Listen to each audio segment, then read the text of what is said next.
Hi, I'm not sure who needs to hear this tonight, but my family taught me something I'll never forget. Sometimes the people you call home are the ones who break you first. I found that out the night my foster brother demanded I hand over $30,000 and my car as his wedding gift. And when I refused, he shattered my leg in front of everyone who was supposed to love me. Worse than the pain was the silence. My foster mom clapping, my soon-to-be sister-in-law cheering, and not a single person stepping in. I thought I'd die in that basement. Until I sent one message that changed everything. Before we dive in, tell me, what time are you listening and where are you tuning in from? I'd love to hear. Because after you hear what happened next, you'll understand why I'll never walk into that house again. I pulled into the driveway a little after 5, early enough that the sun still held onto the edges of the sky. The house looked the same as always, a little too proud for the people living in it, and for a moment I wondered why I had even bothered coming. Still, I stepped out of my car, smoothed the front of my jacket, and reminded myself to behave. I had done that my whole life.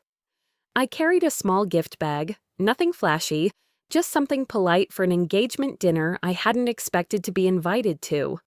Walking toward the door, I tried to settle my nerves the way I usually did, telling myself to keep things steady and neutral. That was the only way I knew how to survive evenings like this. Inside, the house smelled like catered food and too much perfume. Guests chatted over each other in that tone that always made me feel like background noise. I found a place to stand near the entryway until someone noticed me. When Marcia finally did, she nodded as if checking a box. No warmth, no welcome. Just acknowledgement that I had shown up. I told myself not to take it personally. I had been telling myself that since I was a teenager. A woman I didn't know gestured toward the dining room. "You can sit over there, sweetie." The way she said it felt dismissive, but I followed her direction. My seat was a folding chair tucked near the restroom door, the kind of spot guests avoid unless everything else is taken. People walked past me without looking, some brushing against my shoulder like I wasn't even part of the event.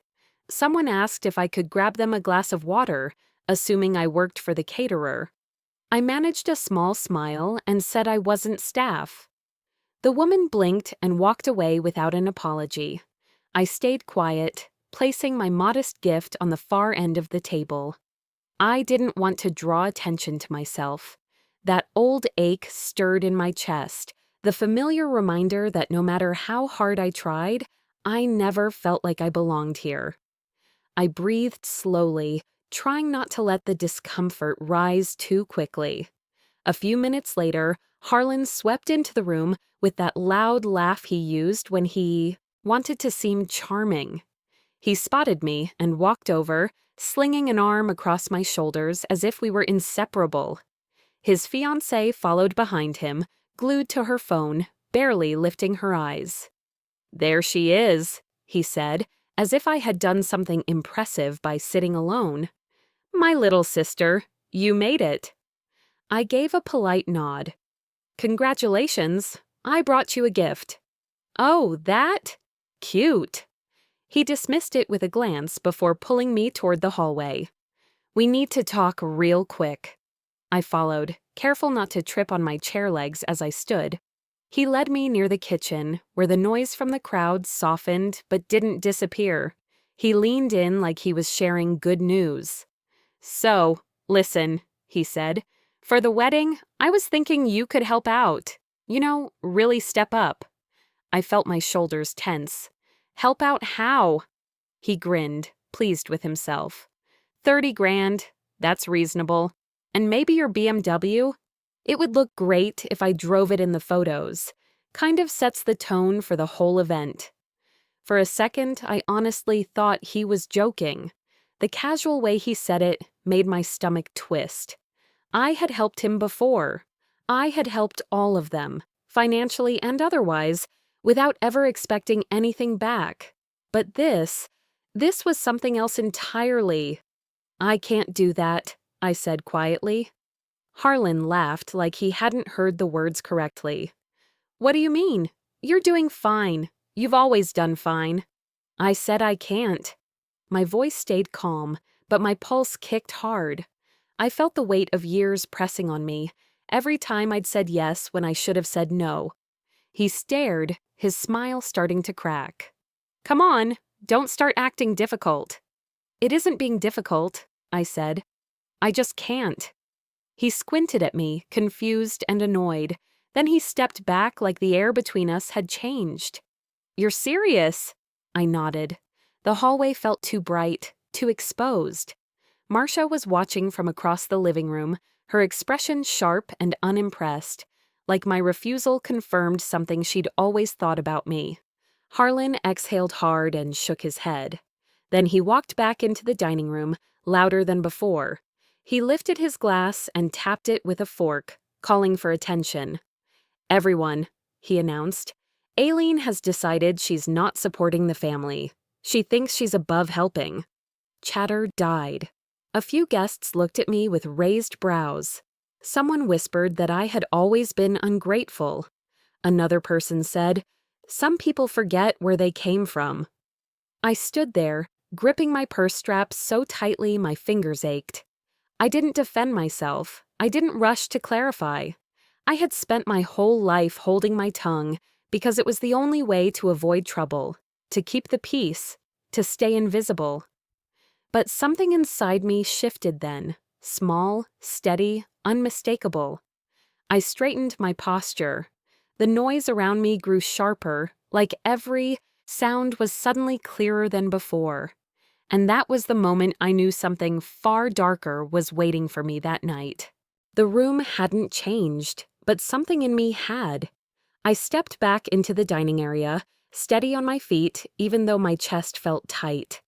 Conversations dipped just enough for people to stare without pretending otherwise. A woman near the end of the table leaned toward her husband and whispered something, and he chuckled the way people do when they think they're above someone.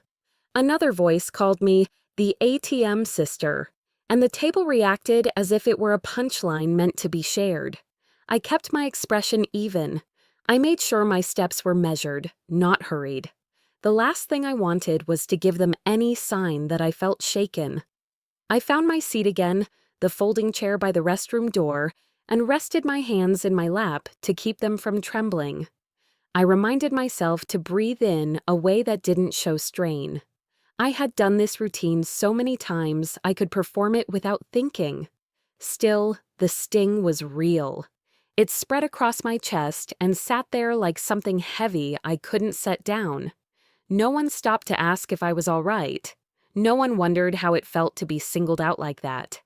I heard someone say, "She always thinks she's different." And a few people nodded as if they had been waiting for a moment like this. I stared down at the tablecloth and tried to anchor myself. I refused to let them see me bend. Their laughter, though, pulled something loose inside me. It unlocked a memory I hadn't touched in years.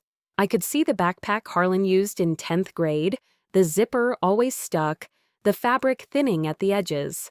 I used to slip money into the front pocket so he could join activities at school. I covered his field trips, his textbooks when he lost them, his phone bill the month he claimed he couldn't pay. He would take the money without hesitation, grin, and call me useful. Never once. Sister. I wanted to believe it hadn't mattered. I wanted to believe those moments were old enough to fade. But now, with the whole room watching me like an outsider they could mock freely, I felt every one of those choices return with weight. I didn't speak up, not then. I just sat still, letting the noise around me turn into a dull hum. Maybe silence had become a habit I leaned on too heavily. Maybe it was time to question why I ever thought keeping quiet was the safest path. Marcia approached with a glass of wine held too delicately, her smile stretched thin. She lowered her voice as she reached my side. "Families support each other," she said. "Harlan shouldn't have to explain why he needs help. It's his special moment." I looked up at her, careful not to show how tired I felt. I understand that, but I can't give him $30,000, and I can't give him my car. She lifted her brows like I just told her I plan to move to another planet. You don't need those things. You don't have a family to look after. You live alone. Your expenses are minimal. The words settled. Deep, colder than anything said earlier. It wasn't about the money, it was a dismissal of who I was, the choices I had made, the life I had built for myself. She said it as if my lack of a spouse or children made me less deserving of my own independence. I took a breath before answering. It's not about needing or not needing something, it's about boundaries. She laughed lightly, the kind of laugh that meant she didn't plan to take a single word seriously. You always make things complicated. Before I could respond, Harlan walked over, his expression tired of the discussion already. He raised his glass slightly, as if reminding me that this whole event revolved around him. So, are we done with the attitude, or are you still playing hard to get? I didn't let him pull me into another argument. I looked at both of them and said, quietly but clear enough to hear, "Stop asking, or you won't like where this goes." They stared at me for a second, then both burst into laughter. He tapped my shoulder the way adults do when they patronize a child. "You're not scaring anyone, Aileen." "That wasn't the point," I replied. He didn't hear the exhaustion under my words. He didn't notice the shift happening inside me. Neither did she. They just kept laughing, convinced they understood exactly who I was. I stepped away and returned to my chair near the restroom door. The music played louder now, dancers moving to the cleared space in the middle of the room. Plates clattered, glasses chimed, and people raised toasts that excluded me entirely. I sat there with my purse held close, but the sadness I expected didn't take over. Instead, I felt something steadying. My thoughts aligned in a way they hadn't before. It wasn't anger exactly, it was recognition. A line inside me had finally been drawn. I looked around the room, at all the faces pretending they knew my place better than I did.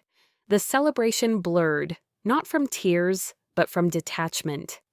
I sensed the night shifting, building pressure towards something I couldn't quite name. I didn't know exactly what was coming. I just knew the tone of the room had changed. And I knew it wasn't going to end with embarrassment. But the moment the music stopped, I saw the look in Harlan's eyes. And I knew he was about to make his next move. The moment the music faded out, a ripple of unease passed through the room. I stayed seated, aware of every shifting glance, every uncomfortable pause. And that was when Harlan stepped forward, weaving through the crowd with a slow deliberation that made my stomach tighten. His expression carried that familiar edge, calm on the surface, something sharper underneath. He moved as though the room belonged to him. People stepped aside without being asked, watching him as if they already understood what he planned to do. I stayed in my chair, partly because I didn't want to give him the upper hand, and partly because standing felt like stepping into a trap he had set long before tonight. He stopped a few inches from me. That grin he used, the one pretending to be friendly but always a warning, stretched across his face. "You know," he said loudly enough for the nearby tables to hear, "you owe this family everything we've ever done for you. And this is how you repay us?" I looked up, meeting his eyes without blinking. My voice stayed even. "I don't owe you what you're asking." He took a half step back so he could turn toward the room. He wanted an audience. He wanted witnesses. "Hear that? After everything we've provided for her, she's acting like helping family is optional." A wave of murmurs passed through the tables. Someone whispered, "She really said no?" Another person shook their head, like I had committed some terrible offense. I felt heat rise in my face, but I forced my breathing to stay level. Fear sat low, but it didn't control me, not anymore. I folded my hands together to steady them and watched him spread his version of the story like he was handing out printed flyers. Then he raised his voice. "You've been living off us for years, Aileen. The least you can do is give back." I almost laughed from disbelief. "Living off you? How?" His eyebrows lifted with a practiced innocence that made the room lean closer. "You know how many times we covered things for you? How many times Mom put you first?" The words hit me like cold water because they weren't just untrue. They were the exact opposite of the truth. I felt my pulse thudding in my ears as memories overlapped with the present. There was the year he racked up student loan debt he couldn't manage. I had picked up extra shifts and paid off a huge portion of it so he wouldn't drown.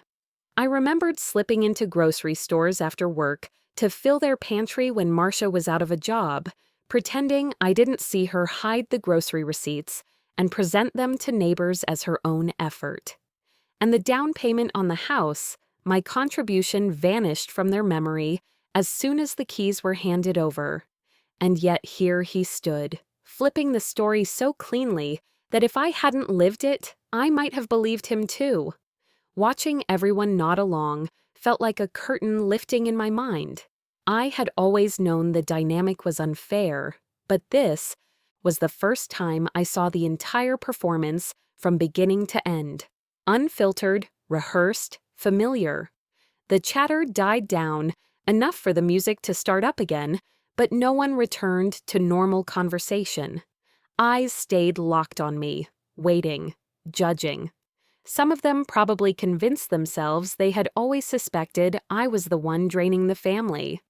A memory struck me with force. I was 22, exhausted, juggling 2 part-time jobs just to keep myself afloat. Harlan had shown up at my apartment, saying he couldn't afford community college. I agreed to help before he finished the sentence. Later that week, I overheard Marcia telling her neighbor she had sacrificed so much for his education.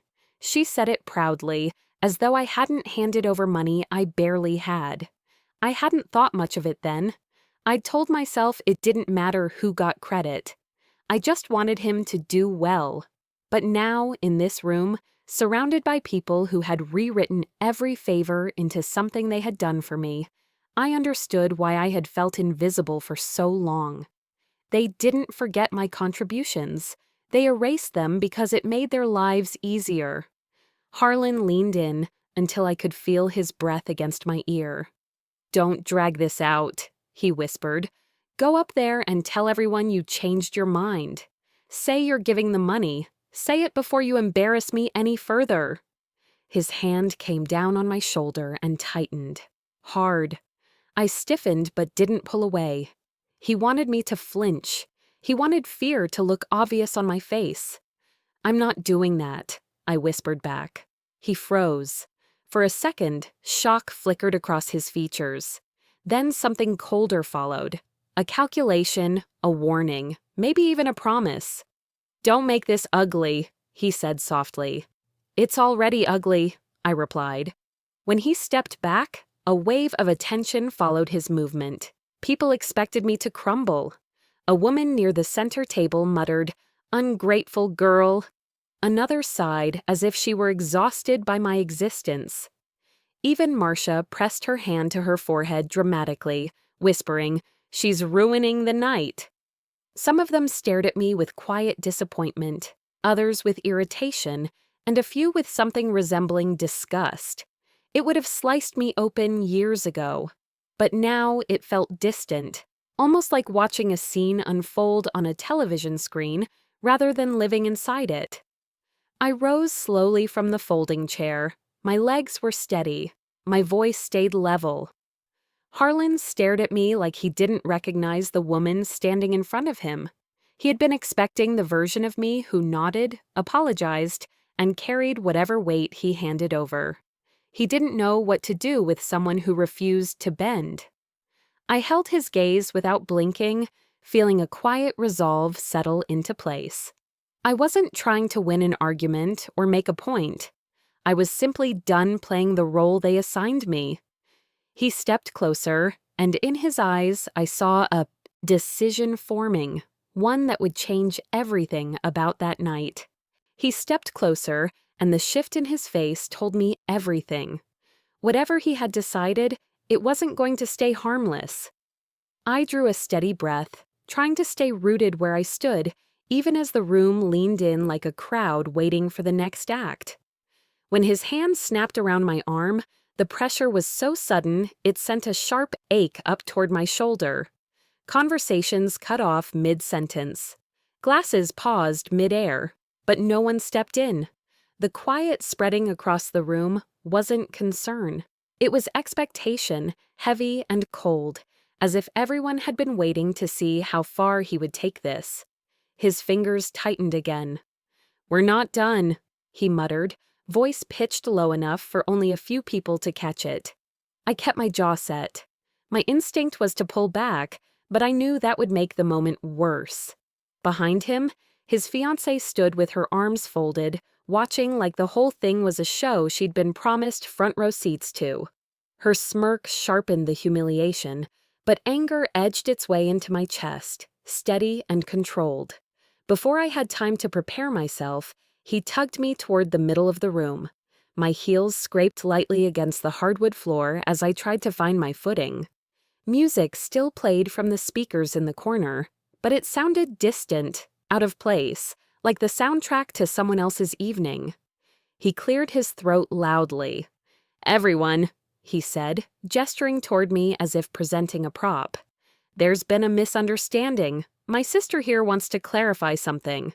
Heads turned. The weight of all that attention pressed against my chest. "She's decided she'll give the 30,000 after all." His tone lifted with false warmth. "She didn't mean to cause any confusion." I swallowed hard.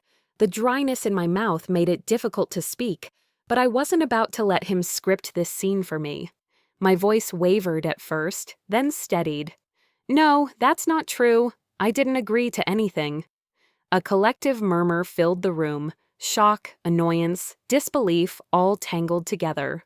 I could feel their stares like heat on my skin. A few guests shook their heads. Someone whispered, "Why is she doing this here?" I lifted my chin. "I'm not giving him anything." The words weren't loud, but they hit the room like a dropped plate. For a moment, everything stilled. Marcia pushed her way forward, her heels cracking against the floor with quick, angry steps. Her face flushed with a mix of outrage and disbelief. "What are you doing?" she snapped. "Are you trying to ruin this? You've always had a way of making things harder than they need to be." "I'm stating a fact," I said, keeping my tone even.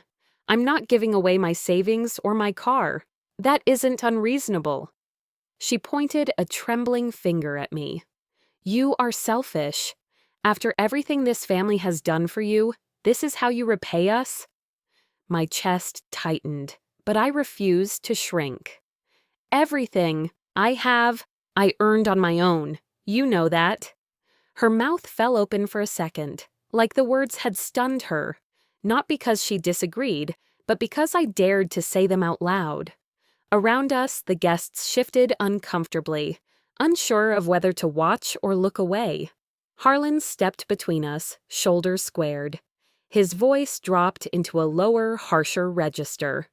"If you keep this up," he said, leaning close enough that I could smell the bitter tang of his drink, "you'll regret it. Don't test me. You need to remember where you stand." The sentence settled in my stomach like a stone. It wasn't a flare of anger or a sudden outburst. It was something he'd thought before, maybe many times. A belief he carried about me like an unspoken rule. "I don't have a place in this family," I said quietly. "Not the one you're trying to force on me." His eyes narrowed. My refusal shook something inside him, something he couldn't hide anymore. The calm expression cracked, revealing the frustration he'd kept just beneath the surface. I took a slow step back, not out of fear, but to put space between us. The crowd fell silent again, waiting to see if I would crumble. I didn't. For a moment, all I heard was the faint hum of the speakers and the rustle of someone shifting in their chair. The evening had soured completely. Every smile had drained away. Even the scent of food lingering from the dinner felt heavy. I stood still, steadying my breathing. My hands didn't shake, my voice didn't catch. I felt the fear, yes, but underneath it was something clearer, sharper, a line drawn in my mind that I refused to step back from. Someone whispered, "She should just apologize." Another muttered, "Why make it so difficult?" But none of them mattered anymore. Harlan took one slow step toward me, his face hardening, and in that single step, I understood the danger was no longer theoretical. He stepped toward me again, and the shift in his posture made my pulse spike. The room, already tense, seemed to pull tighter. People held their breath without realizing it.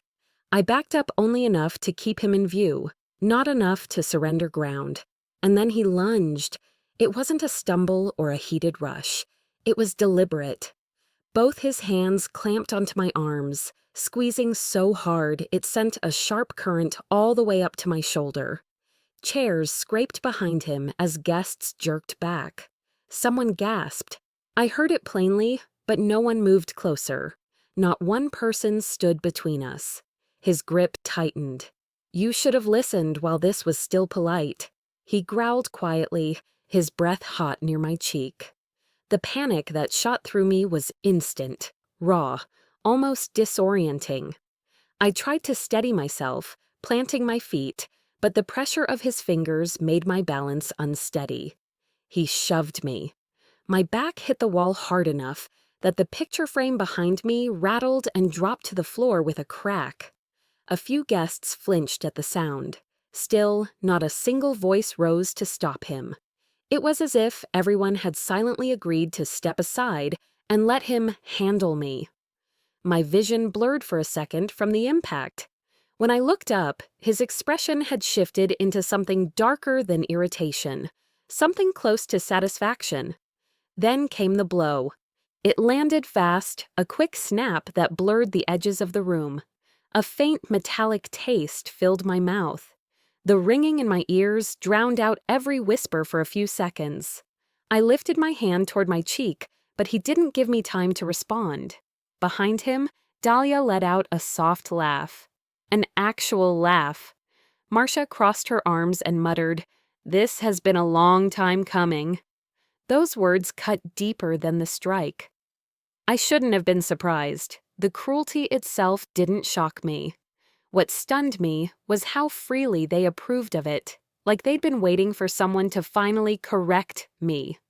While I stayed against the wall, trying to gather breath and sense in equal measure, a memory pushed through the haze. Not gentle, sharp, like a box I'd kept taped shut, finally splitting open. I saw myself at 13, Harlan grabbing my wrist so hard I winced. Marcia saw it and brushed it off as kids getting carried away. I remembered him shoving me on the stairs when we were 16 because I wouldn't lend him money. He called it an accident. She told me not to make everything dramatic. In my 20s, there was the night he twisted my arm trying to get my car keys. He later apologized, claiming he was stressed. I accepted it, even though the bruise lingered for a week. Every memory clicked into place like puzzle pieces that had been scattered for years. I understood the pattern, how I had been conditioned to stay silent, how they had been conditioned to justify whatever he did. Hostility wrapped in the language of family, control disguised as closeness. Another shove yanked me out of the flashback. I stumbled sideways this time, barely catching myself. A few guests shifted to give him more room, as if clearing a stage for him. Dahlia clapped once, amused. "She really doesn't learn." Marcia snapped, "Stop making a scene," as if I had orchestrated the entire ordeal. A phone lifted somewhere in the crowd, but not to call for help. They were recording. A cold, hollow feeling opened in my chest. Not just fear, loss. A grief I didn't know how to name. The kind that comes from realizing the people you've tried to love your whole life never saw you as part of them. For a second, everything slowed. My breath thinned. The room warped at the edges. I felt myself shrinking into something small, something powerless. He raised his arm again. I braced, instinctively curling back toward the wall. But before he brought it down, something cracked inside me. Not a bone, not yet, but a belief. A long-held expectation that I had to accept whatever came my way to keep the peace. A quiet voice broke out of me. "You will not control me." It wasn't a shout. It wasn't even steady, but it carried weight I hadn't used before. He heard it. I saw the reaction flash across his face. Surprise first, then something far more dangerous. The anger that rose in him was the kind that promised real damage. I saw it in the way his shoulders squared, in the way his eyes narrowed like he'd been waiting for this exact moment. Before I could pull in a breath, he closed the distance between us. He stepped forward, jaw tight, and everything inside me braced. His fist came down fast, hitting my knee with a force that didn't feel human. A burst of pain shot through me, sharp and blinding, and a sound tore out of me before I could swallow it. It wasn't a cry so much as a raw, startled eruption. My leg buckled instantly. I lost balance and crashed to the floor, the room spinning in broken shapes. For a second, I couldn't breathe. The pain shot up from my knee in a pulsing wave that reached my ribs. The chatter in the room froze, not in alarm, in anticipation, like they were weighing whether this was too far or exactly what they believed I deserved. He didn't give me time to gather myself. My hand reached instinctively for the floor, trying to steady my breath, but he grabbed my wrist and yanked hard. The motion scraped my injured leg across the floor, sending electric pain through every nerve. My fingers dragged helplessly over polished wood, unable to grab anything solid. I could hear Dahlia behind us, her voice cold and amused. "Keep going," she asked for it. Marcia's tone carried a twisted pride. Finally teaching her some manners. Hearing that, hearing the same encouragement she used when he won trophies or got job offers, made something inside me loosen, like I was leaving my own body, watching the scene from somewhere far away. He didn't slow down. He pulled until we reached the basement door. My shoulder bumped the doorframe. I tried to brace myself with my free hand, but my grip failed. My leg protested every movement, throbbing so sharply it made my stomach twist. People watched from a safe distance. Not one person took a step forward. He opened the basement door with one hand, then jerked me downward. The stairs were steep. I fell the first few steps, catching myself only by grabbing the railing with a shaking hand. My weight shifted wrong, sending pain racing up my injured leg again. The smell of cement and old paint rose from below, cold and stale. He didn't wait to see if I'd regained balance. He shoved once more, and I slipped the rest of the way, landing awkwardly on the concrete floor. My breath hitched.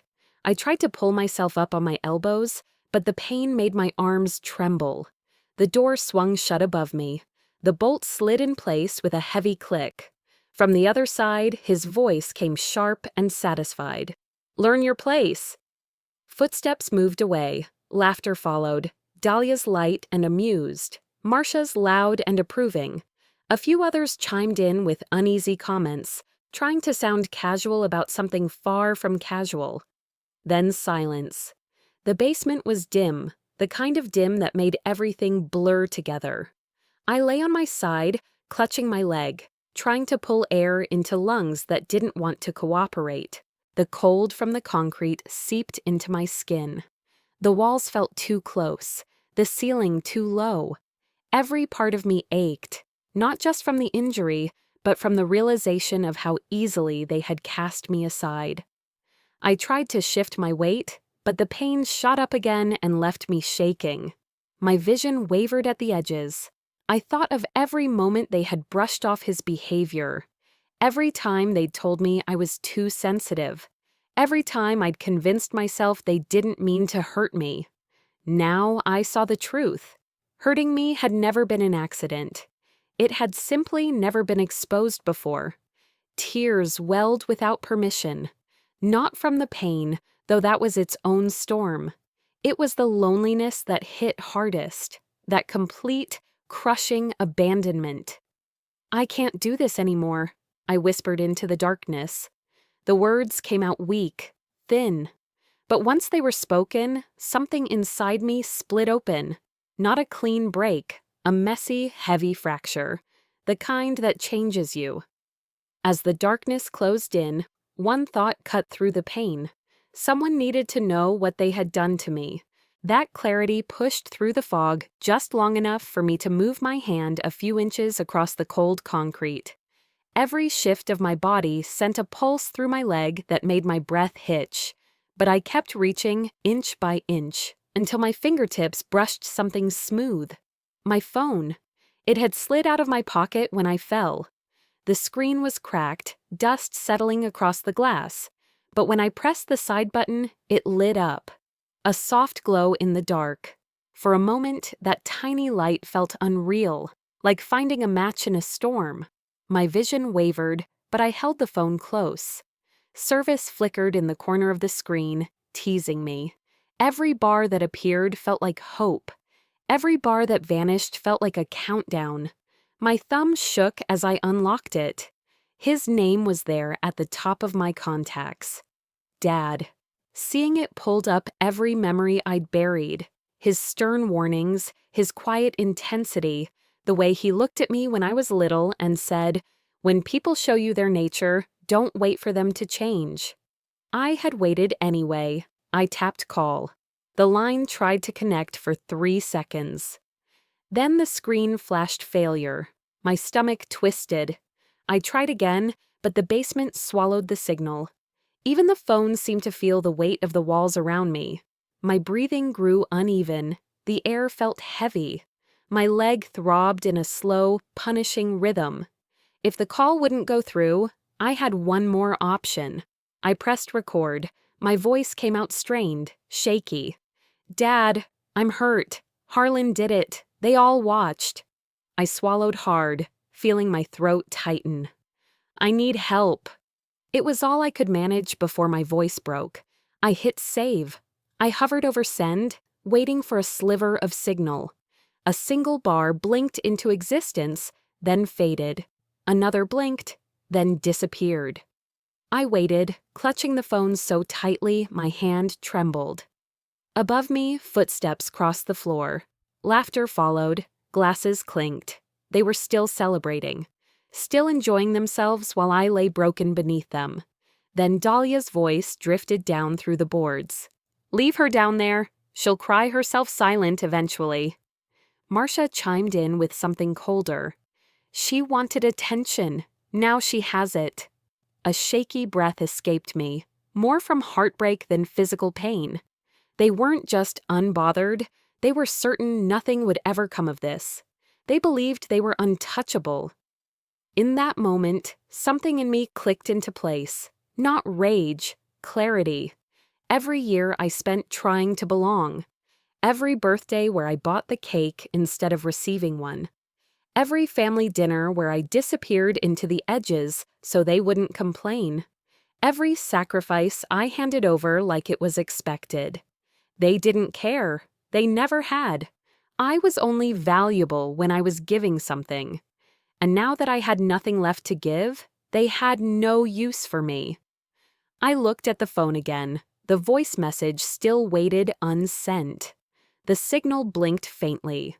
My thumb hovered, sending. It would change everything. It would unleash a man who didn't believe in letting harm go unanswered. A man whose anger was quiet but absolute. A man they never should have underestimated. I whispered into the dim air. They did this to themselves. And then I pressed send. The message left my phone in an instant, delivered before the signal died again. For a moment, I felt a strange stillness wash over me. Not relief. Something colder, something certain. Upstairs, a door slammed. Not the basement door, the front door.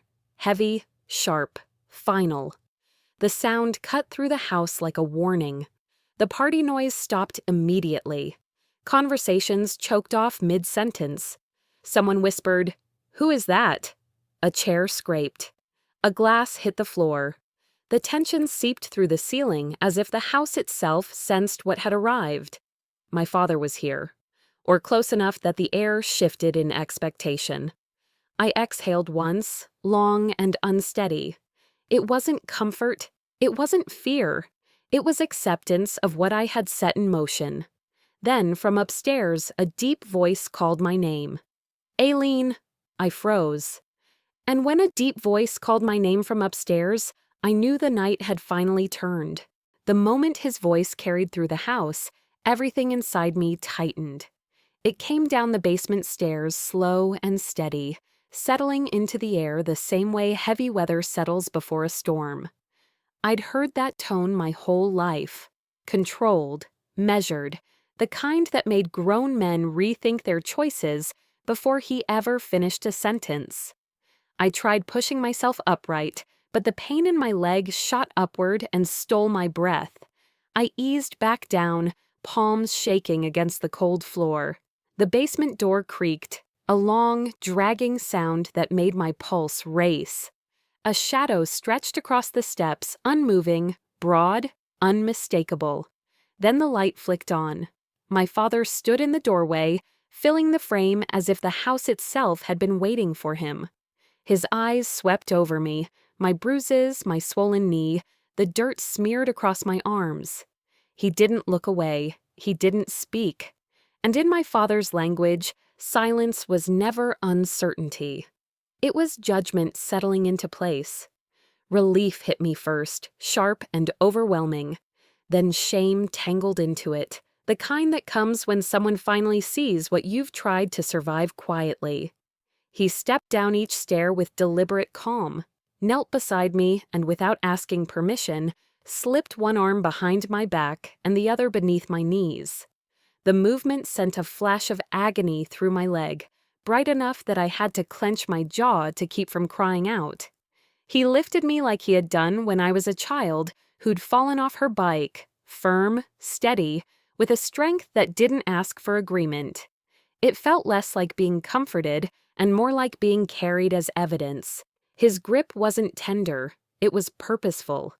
The basement stairs creaked as he climbed, each step louder than the last, echoing through the silence above us.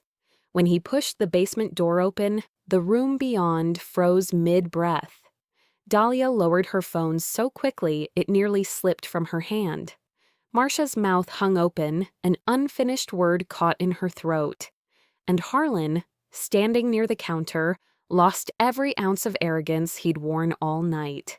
His face shifted into something raw, something closer to fear. My father didn't set me down right away. He looked at the room the same way a judge might look at a courtroom full of guilty people pretending otherwise. And then he spoke. "Who touched her?" The words weren't loud, but they cut through the air so cleanly that even the chandelier seemed to still. No one answered, no one moved. He repeated the question, slower this time, as he lowered me into a chair near the center of the room. "Who touched my daughter?" The silence that followed was thick enough to feel against my skin. Harlan stepped forward first, tripping over his own explanation. Something about an accident, a misunderstanding, how I overreacted, how families argue. His voice cracked twice. He tried to laugh it off, but the sound was thin and unconvincing. No one backed him. Marcia jumped in next, her voice high and fast. She claimed I had slipped, claimed the fall was my fault. She tried to tug at my father's sleeve like she used to when she wanted favors. Her expression twisted into something between desperation and indignation. He removed her hand from his arm with a slow, deliberate motion. "Say it again," he told her. "Look at her leg and say it again." Her mouth opened and closed, but no words formed. Then, Like something inside him snapped, Harlan raised his voice. He blamed me for embarrassing him, for refusing money, for pushing him too far. He said the night spiraled because I wouldn't give him what he asked for. Every sentence dug the hole deeper. And then he said the thing that sealed everything in place. She asked for it. The room seemed to pull in on itself. My father didn't blink. He didn't lift his chin. His face stayed exactly the same, but I saw a shift behind his eyes. A quiet, final decision forming with the weight of inevitability. "You laid hands on the wrong person," he said. There was no threat in his voice, no anger, just certainty. He reached into his coat pocket and pulled out his phone. He didn't scroll or search or hesitate. He pressed one button, lifted the phone to his ear, and said one sentence. "Come inside." The front door opened before he even lowered the phone. Heavy steps filled the hallway, measured, coordinated, the kind that announced themselves without raising their voices. Dahlia paled. Marcia stepped back so fast she hit the side table. Harlan froze, his face draining to the color of old paper. My father finally turned to me. "You're safe now." He didn't say more. He didn't need to. In his world, safe had a very clear meaning. Safe because whatever was going to happen next wouldn't reach me. The first scream came from the hallway, sharp and sudden. I closed my eyes, not in fear, but in final acceptance. When the first scream echoed from the hallway, I closed my eyes. Not from fear, but because something inside me finally loosened. I had spent years trying to earn a place in that family, and in one terrible night they showed me exactly how little they cared whether I survived it. I didn't look at what came next. I couldn't. But I heard everything. There were shouts, high, startled, frantic. Furniture scraped hard against the floor, followed by the thump of something heavy falling over. Someone pleaded. Another voice snapped back, sharp and panicked. Then the noises shifted, less chaotic, more final, the kind that told me my father's men were moving with purpose. I covered my ears, but it didn't stop the trembling that ran through my whole body. I hadn't asked for revenge. I had only asked for help. But a quiet part of me, the part that had been pushed, ignored, insulted, and finally broken, whispered a truth I couldn't deny. They earned accountability. They earned consequences. And now they were meeting both. The noise died down gradually, leaving a thick silence behind. My breathing slowed, though my hands still shook. Not long after, my father lifted me again, his arms steady under me as he carried me out of that house. I felt the cool morning air hit my face the moment we stepped outside, and it was like breathing clean air after being trapped underground. He settled me into the back seat of an SUV. Someone handed him a blanket, and he wrapped it around my injured leg, adjusting it carefully so the pain wouldn't spike. The car didn't move right away. My father wiped a streak across my cheek, not my blood, which startled me more than anything else. He finally spoke, voice low but firm. "No one touches my daughter, ever." I wanted to thank him. I wanted to feel safe. But all I felt in that moment was exhaustion, so deep it reached bone. The ride to the hospital blurred into flashes of streetlights, quiet engine hum, and the steady presence of my father sitting beside me, one hand resting lightly near my knee, as if ready to steady me if I shifted. When the doctors examined me, their words drifted in and out around the edges of my consciousness. Clean fracture, months of healing, possible surgery. I drifted in and out, hearing bits of conversation, nurses giving updates, someone calling for imaging, police asking questions my father refused to entertain. When I finally woke fully, the room was dim, and my father sat in the chair beside my bed, elbows on his knees, eyes steady on me. He didn't ask how I felt. He didn't ask what happened. He asked one thing. "Do you want them gone?" I knew exactly what he meant. Permanently gone. Removed from my life in every sense. My throat felt raw, but I managed to speak. "No," I whispered. "I just never want to see them again." His shoulders dropped a fraction, not relaxed, but accepting. "That," he said quietly, "I can manage." And he did. Over the next few days, police filed a brief report about a disturbance at the house. Neighbors murmured about loud noises and strange cars arriving before dawn. Dahlia left town without saying goodbye to anyone. Marcia avoided questions from anybody who came near her porch. Harlan ended up in a cast on his arm and a brace around his ribs. My father hadn't broken him physically the way Harlan had broken me, but he'd taken something Harlan valued even more, his untouchable pride. No charges were filed, no neighbors stepped forward, no guests claimed to have seen anything. A quiet understanding settled over the street. No one crossed my father's family. After a week in the hospital, I was discharged.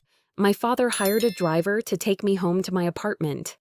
The moment I walked inside, leaning heavily on my crutches, the silence wrapped around me. But this time, it didn't feel like punishment. It felt earned. It felt peaceful. I propped my leg on a cushion by the window.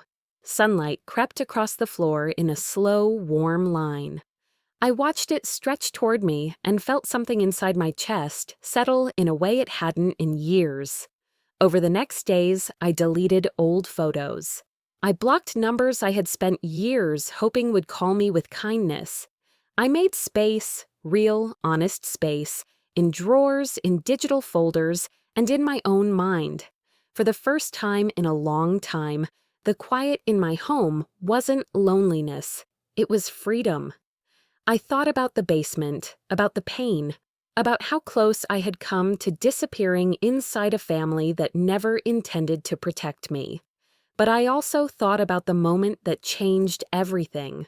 Not the blow, not the fall. The moment I finally said no. The moment I broke the script. The moment I sent that message. That was the true beginning of my life, not the violence that followed. My leg will heal. The memories will sting. But I have learned one truth that no one can take from me. I am no one's property ever again.